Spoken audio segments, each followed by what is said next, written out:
Assalamualaikum warahmatullahi wabarakatuh. Saya Edi Sanda, dosen IPB University dan pemilik Esa Flora. Sekarang kita bicara mengenai membuat produk tanaman hias yang berkualitas dan unggul. Pengertian produk dalam hal ini yang kita bicarakan di sini adalah suatu bentuk produk, suatu bentuk tanaman yang dia mempunyai spesifikasi, yang mempunyai karakter yang fix, yang pasti, yang sama, dan itu harus bisa kita sediakan dalam kualitasnya yang sama, continuous dalam jumlah yang tadi itu yang disesuaikan dengan kebutuhannya. Jadi kalau misalnya kita mau ekspor, ya kebutuhannya minimal misalnya 20.000 individu kan gitu ya, karena satu kontainer itu dia seperti itu. Atau bisa juga dengan sistem ekspor yang personal tadi itu yang hanya 1-2 saja. Tapi terkait dengan tadi itu suatu produk, jadi di Indonesia tidak ada produk tanaman tadi itu.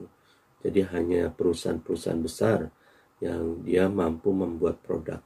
Jadi membuat suatu spesifikasi produk dari suatu tanaman yang dia seragam. Jadi misalnya produk tanaman muda, anggrek, yang terdiri dari misalnya 3-5 daun. Itu seragam semuanya dalam jumlah yang ribuan. Atau produk tanaman anggrek berbunga dengan spesifikasi jumlah kuntumnya sekian sampai sekian, kondisinya daunnya sekian, posisinya seperti sekian dan sebagainya. Itu produk, dan itu merupakan suatu kondisi suatu tanaman yang optimal, yang terbaik, yang mempunyai nilai estetika yang tinggi dan mempunyai nilai jual yang baik ya.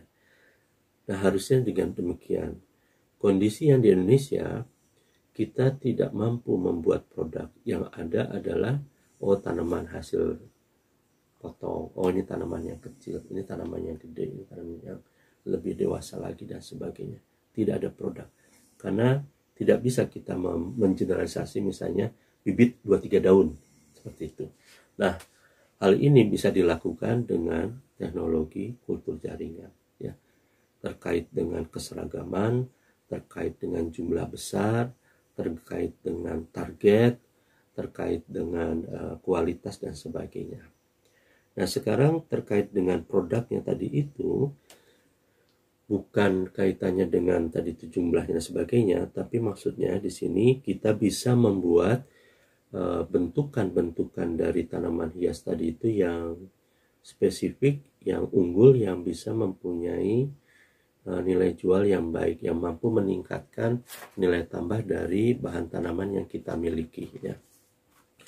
Jadi sebagai contoh misalnya produk tanaman yang kecil, kompak, tebal ya, tanaman hias yang daunnya kecil-kecil, kompak, rimbun ya, banyak dan tebal, itu bisa kita buat dengan menggabungkan formula paklobutrazol ya. Jadi kita hambat pertumbuhan tadi itu dengan zat penghambat paklobutrazol. Kemudian kita tambahkan di situ hormon sitokinin sehingga dia muncul rimbun banyak, kecil-kecil dan tebal dan kompak. Nah, itu program yang bisa kita buat sebenarnya dengan formula paklobutrazol dan dikombinasi dengan hormon tunas, hormon sitokinin. Contoh kedua adalah suatu produk yang bagaimana memunculkan variasi mutasi dan varigata. Ya, ini yang sedang kita lakukan sekarang, dan itu menggunakan zat mutasi, menggunakan perlakuan dan juga bahan tanaman yang tertentu yang mempunyai nilai jual yang tinggi ya. Contoh berikutnya adalah suatu bentuk produk yang besar, yang raksasa, yang biasanya yang ada di pasaran itu kecil-kecil. Jadi kalau kita ingin membuat suatu produk tanaman yang tidak biasa, yang jarang ada di pasaran, maka nilainya akan meningkat. Itu yang terjadi pada mutasi dan variegata. Tapi kita tidak perlu khawatir. Kenapa? Karena dengan meningkatnya kemampuan kita dengan mampu membuat mutasi variegata, Indonesia itu memiliki keanekaragaman yang sangat banyak. Dan mutasi variegata yang dihasilkan tadi itu juga bisa menghasilkan ragam yang sangat banyak. Jadi sebenarnya kembali yang saya sampaikan, tidak perlu khawatir tanaman tadi itu menjadi jatuh dan sebagainya. Karena dengan kualitas yang bagus dan sebagainya, itu bisa meningkatkan kualitasnya. Dan juga kembali bahwa tidak semudah itu kita memberikan perlakuan, tapi bukan berarti tidak bisa ya. Nah, untuk produk tanaman yang besar dan raksasa, kita bisa memberikan perlakuan suatu zat yang memang bisa melipat gandakan kromosom, yaitu dalam hal ini colchicine ya. Jadi gabungan antara colchicine kemudian hormon yang mampu membuat dia besar, yaitu dalam hal ini TDZ, tapi konsentrasi rendah yaitu. Kemudian kita tambah juga dengan GA3, konsentrasi rendah, dalam rangka hanya untuk mempercepat pembelahan selnya. Jadi gabungan antara, jadi formulanya itu untuk membuat tanaman besar dan raksasa adalah colchicine, TDZ rendah, dan gibberellin rendah. Itu nanti tanamannya akan menjadi besar. Ditambah juga dengan sumber energi dan juga vitamin, asam amino ya. Produk yang berikutnya, kita bisa membuat produk tanaman yang cepat berbunga dan berbuah. Nah, terkait dengan ini, maka kita bisa membuat formula yang terdiri dari gabungan gibberellin ya, gabungan dari hormon pembungaan. Jadi ada beberapa tanaman yang dia memerlukan suatu dorongan untuk pembungaan, hormon pembungaan yang kuat. Nah, sebenarnya satu jenis hormon pembungaan, dalam hal ini gibberellin, itu sudah cukup mampu untuk bisa mendorong pembungaan.